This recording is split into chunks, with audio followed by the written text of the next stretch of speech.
భారతదేశంలో ఉండే ప్రతి ఒక్కరూ అన్ని రకాలుగా అభివృద్ధి చెందాలంటే ఈ హక్కులనేవి ఎంతో అవసరం.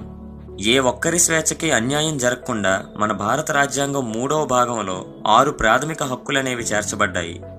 మొదటిది రైట్ టు ఈక్వాలిటీ లేదా సమానత్వ హక్కు. ఎలాంటి వ్యక్తి అయినా చట్టం ముందు సమానమేనని దీని అర్థం. వ్యక్తుల మధ్య కుల, మత, జాతి, రంగు విభేదాలన్నవి చట్టం ఎట్టి పరిస్థితుల్లోని చూపించకూడదు. విద్య, వైద్య, ఉద్యోగ అవకాశాలు ప్రతి ఒక్కరూ సమానంగా పొందొచ్చు. ఈ హక్కు ద్వారా ఎవరికి ఎలాంటి అన్యాయం జరిగినా చట్టాన్ని ఆశ్రయించే వీలు ఉంటుంది. రెండవది రైట్ టు ఫ్రీడమ్ లేదా స్వేచ్ఛగా జీవించే హక్కు.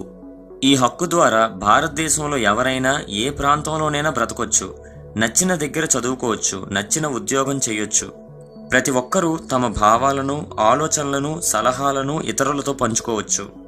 మూడవది రైట్ అగెయిన్స్ట్ ఎక్స్‌ప్లాయిటేషన్ లేదా బానిసత్వాన్ని ఖండించే హక్కు.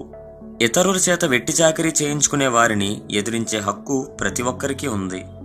ఇందులో భాగంగా బాల కార్మిక వ్యవస్థను నిర్మూలించడానికి 14 సంవత్సరాల కంటే లోపున్న పిల్లలందరికీ ప్రభుత్వం ఉచితంగా విద్యను అందిస్తుంది. నాలుగవది right to freedom of religion లేదా మతాన్ని ఎంచుకునే హక్కు. భారతదేశంలో అన్ని మతాలు సమానంగా గౌరవింపబడతాయి. దేశంలో ఉంటున్న ఏ వ్యక్తికైనా తాను ఇష్టపడే మతాన్ని, దైవాన్ని ఆచరించే హక్కు ఉంటుంది. ఐదవది ఎడ్యుకేషనల్ అండ్ కల్చరల్ రైట్స్ లేదా ఆచార వ్యవహారాలను కాపాడుకునే హక్కు. భారతదేశంలో అన్ని ప్రాంతాల ప్రజలకు తమ ఆచార వ్యవహారాలను, భాషను, సంప్రదాయాలను, సంస్కృతులను కాపాడుకునే హక్కు ఉంది.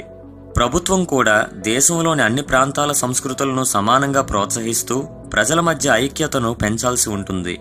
ఇక ఆరవది రైట్ టు కాన్స్టిట్యూషనల్ రెమెడీస్ లేదా రాజ్యాంగ పరిహారపు హక్కు. నేరం చేసినట్లు ఎటువంటి రుజువు లేకుండా ఒక వ్యక్తి అరెస్టు కాబడితే ఆ వ్యక్తికి న్యాయస్థానాన్ని ఆశ్రయించే హక్కు ఉంటుంది. హెబియస్ కార్పస్ అనే విధానం ద్వారా ఆ వ్యక్తి విడుదలై మళ్లీ స్వేచ్ఛగా బ్రతకొచ్చు. దీనితో పాటు చట్టానికి ప్రజల ప్రాథమిక హక్కులను కాపాడే అధికారం ఉంటుంది. దేశంలో అత్యవసర స్థితి ఏర్పడినప్పుడు గాని, శాంతి భద్రతలు లోపించినప్పుడు గాని చట్టం జోక్యం చేసుకోవలసి ఉంటుంది. తీవ్రవాదులు, ఉన్మాదులు, నేరాలు చేస్తున్న వారి నుండి ప్రజలను కాపాడే బాధ్యత ఉంటుంది. 2017లో ఈ 6 ప్రాథమిక హక్కులతో పాటు కొత్తగా రైట్ టు ప్రైవసీ లేదా గోప్యతా హక్కును కలుపుతూ సుప్రీంకోర్టు రాజ్యాంగ సవరణ చేసింది. దీని ద్వారా ఏ వ్యక్తికైనా తన వ్యక్తిగత విషయాలు గోప్యంగా ఉంచుకునే హక్కు ఉంటుంది.